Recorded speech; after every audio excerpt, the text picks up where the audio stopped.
네, 안녕하세요. 이제 법무사 2차 형사소송법 핵심 이론 강의를 시작하도록 하겠습니다. 자, 이 강의에 대해서 먼저 간단하게 OT 여러분들에게 이 과목이 또 어떻게 구성이 되어 있고 우리가 이제 법무사 2차 그러면은 이제 나머지 과목들은 그 민사법과 관련된 과목들이어서 이제 형법과 형사소송법은 약간 좀 이제 우리 1차에서 헌법을 공부하셨던 것처럼 여기 이제 공법이잖아요. 이게 조금 색깔이 조금 다른 법입니다. 형법과 형사소송법이 여러분들한테 이제 굉장히 좀 친숙하게 느껴질 수도 있고 또 좀 더 재미있게 느껴질 수도 있지만 이게 이제 사법을 많이 공부하시는 우리 법무사 수험생들에게는 이게 조금 이제 어색할 수도 있습니다. 그런데 민사법에 비하면 제가 생각할 때에는 뭐 그렇게 어려운 과목은 아니기 때문에 여러분들 공부 방향만 잘 맞춰가지고 공부하시면 좋을 것 같습니다. 시간에 제가 잠깐 좀 이제 과목과 관련돼서 설명 좀 드리도록 그렇게 하겠습니다. 형법이 있고요. 그 다음에 이제 우리가 소송법이 있는데 이제 구별을 하자면 이제 형법은 이제 어떤 죄를 묻느냐, 죄책을 논하라 이렇게 되어 있습니다. 대체로 그래서 죄책, 그래서 무슨 죄가 되느냐 이걸 물어보는 거죠. 그래서 여기는 이제 구속요건과 관련돼서 이제 조문을 잘 보시고 그 다음에 이제 죄가 성립이 되는 거냐 안 되는 거냐 성립 여부. 소위 말해서 이제 성부라고 이제 우리 답안지 목차로 많이 쓰죠. 그래서 그걸 좀 공부를 하시는 거고요. 이 소송법은 이제 절차와 관련되어 있습니다. 그래서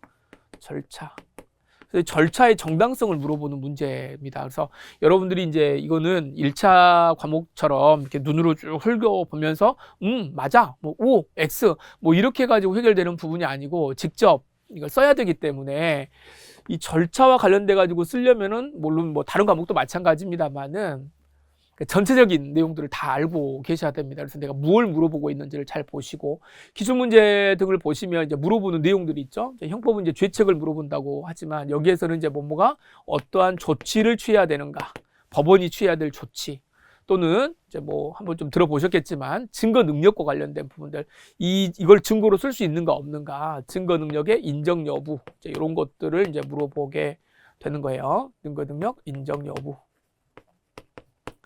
자, 이런 것들과 관련이 돼서 이제 문제가 이제 정리가 됩니다. 어차피 이제 2차 문제는 다 마찬가지입니다. 이제 사례를 주기 때문에 여러분들이 사례를 분석하는 연습이 잘 되셔야 되고요.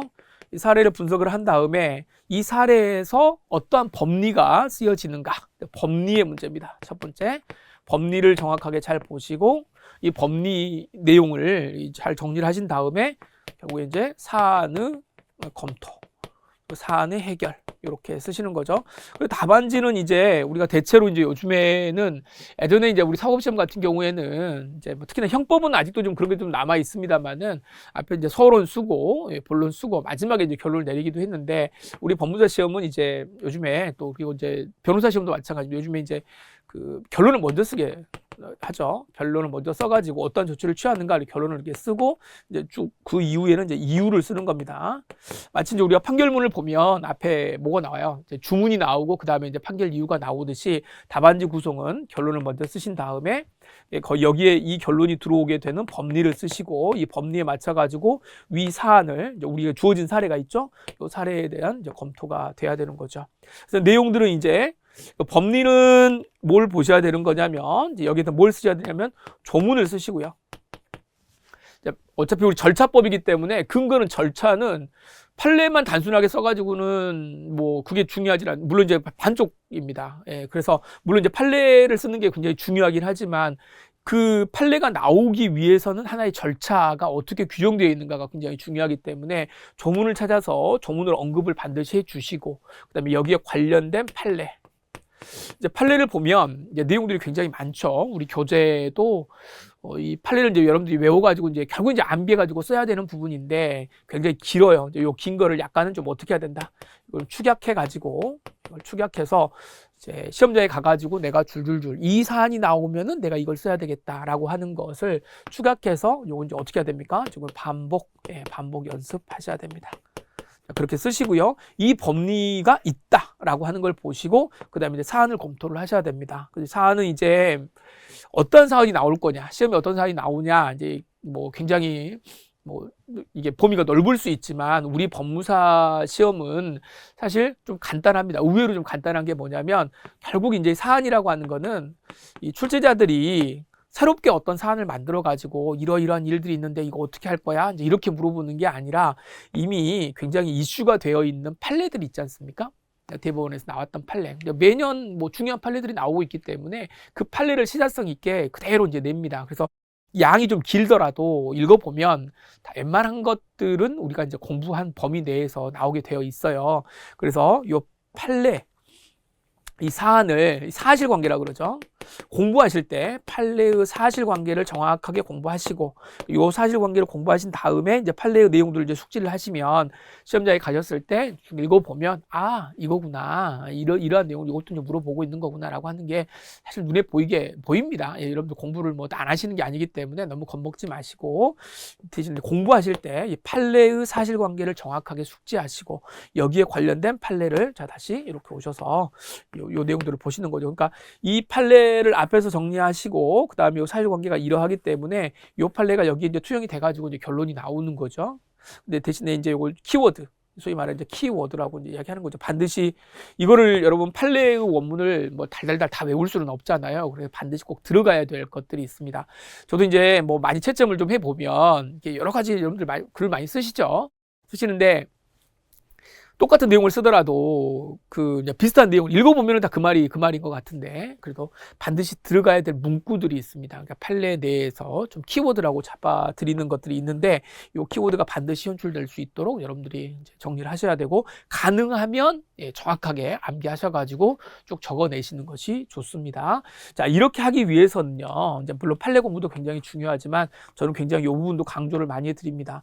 이 법전을 여러분들이 이제 2차 때는 법전을 가지고 들어가서 이제 시험을 보기 때문에 관련된 법조문이 어디에 있는지 그래서 약간 불이탄 문제가 나오더라도요 이 조문을 잘 찾아서 정리를 하시면은 이 조문을 좀 풀어서 이렇게 쓰다 보면은 어느 정도 이제 기억이 많이 납니다. 그래서 시험장에서 뭔가 사실관계를 리마인딩 하실 수 있는 우리 컨닝 페이퍼는 사실은 조문이기 때문에 우리 교재에도 나와 있는 것들도 잘 보시고 그 다음에 또 법전이 그게 또 어디에 있는지를 또 빨리 찾는 연습도 하셔야 되기 때문에 여러분들 2차 공부하실 때는 반드시 여러분들 법전을 꼭 휴대하시고요.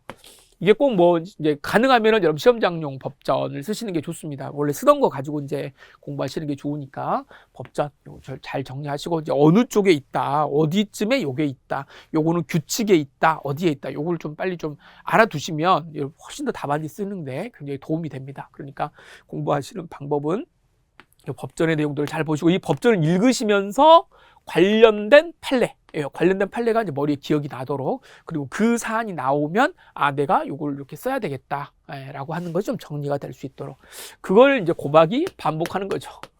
이거를 반복해서 정리를 하시면 되겠습니다. 이러한 과정들을 잘 거치시면은요 형소법은 한 번만 좀 제대로 한 번만 정리를 해두시면 그렇게 어렵진 않습니다. 왜 그러냐면 이게 민사에 비하면 민법이나 민사송법에 비하면 그렇게 사실은 형사소법은 그렇게 어렵진 않아요. 이제 그 민사에 비하면이라고 말씀을 드렸습니다. 그래서 지금 좀 이제 뭐 특히나 이 형사사건과 관련돼 가지고 형사 재판이 어떻게 이루어지느냐에 대해서 한번 관심을 가지시는 거 있잖아요. 우리가 지금 뭐 뉴스에서 계속 보고 있는 거 뭐 체포, 구속, 압수, 뭐 수색 뭐 이런 것들 그다음에 증거와 관련돼 가지고 증거 능력 어떻게 할 거냐, 증거로 볼 거냐 말 거냐, 막 이런 것들, 이런 내용들 뭐 일상생활에서 다 이제 보여지는 것들입니다. 물론 이걸 한번 경험을 해보면 제일 좋다 그래요. 우리 형사소법 공부할 때 가장 좋은 거는 한번 우리가 빵에 한번 갔다 오면 다 안다. 뭐 이렇게 말하지만 우리가 직접 뭐 갈 수는 없으니까 간접적으로 공부를 하는 건데 조금만 흥미를 가지시고 관련된 내용들을 좀 보시면서 공부하시면 내용은 어렵지 않을 거라고 생각이 듭니다. 내용은 양은 좀 많습니다만은 한 번만 제가 뭐 단언컨대 한 번만 잘 정리하시면 될 것 같고요. 그 다음에 이제 강의 구성을 말씀을 좀 드리겠습니다. 자, 강의 구성은 우리가 이제 핵심 이론을 공부를 하고요. 그 다음에 이제 문제풀이를 할 겁니다. 근데 요 이론 강의를 너무 이렇게 길게 들으시면은 좀 효율성이 좀 떨어집니다. 그래서 이거는 형사소송법의 처음과 끝을 처음과 끝. 자, 이거는 이제 물론 판례도 공부하지만 조문의 위치라든가 어떠한 것을 규율하고 있다, 절차가 어떻게 된다라고 하는 걸 한번 훑어보시는 정도로 해서 이제 가볍게 정리를 좀 하시고, 그 다음에는 이제 이게 전체가 나오는 게 아니에요. 형사소송법 모든 부분이 다 시험법이다 이렇게 생각하지 마시고, 중요한 부분이 있습니다. 이것도 매년 달라지는 부분들이 있어요. 그래서 이 문제풀이를 할 때에 사안을 검토하시고 이거 쓰는 연습, 실질적인 공부는 여기서, 자, 여기에서 하시는 겁니다. 아시겠죠? 그래서 이 부분들에 조금 더 치중을 좀 하셔가지고 공부를 좀 하시면 좋겠습니다. 그래서 이제 강의 수도 제가 적절하게 좀 배분을 해서 연습을 좀 하게 될 겁니다. 그래서 뭐 전체에 있는, 교재에 있는 전체 문제를 다 이제 뭐 언급은 못 하더라도 이제 유사한 문제는 좀 스킵을 좀 하겠지만, 이 사례를 통해서 이제 이게 과연 뭐가 문제가 되는지, 어떤 것을 써야 되는지 이걸 파악하는 연습을 잘 좀 해주시기를 바라고요. 어차피 순서는 이제 핵심 이론 먼저 하고 그 다음에 이제 문제풀이는 좀 분리해서 따로 공부를 하도록 하겠습니다. 대신에 이제 요 내용들은 이제 조문 위주로, 조문과 전체적인 그 형사소송의 그 틀, 절차 이걸 이해하는데 좀 도움이 좀 되도록 제가 좀 강의를 좀 진행을 할 거니까요. 이 정도 선에서 마무리하시면 여러분들 뭐, 그리고 쟁점이 마지막에 좀 정해진다고 그랬잖아요. 그래서 마지막 시험 보기 전에 또 이게 최근 출제될 수 있는 그런 A급 쟁점들을 한번 또 정리를 좀 해드릴 것이기 때문에 너무 걱정하지 마시고 저의 강의 잘 따라오시면 좋은 결과 있을 거라고 생각합니다. 자, 자신감 가지시고 형사소송법 정말 열심히 한번 공부해 보도록 하겠습니다. 자, 이렇게 OT는 마치겠습니다.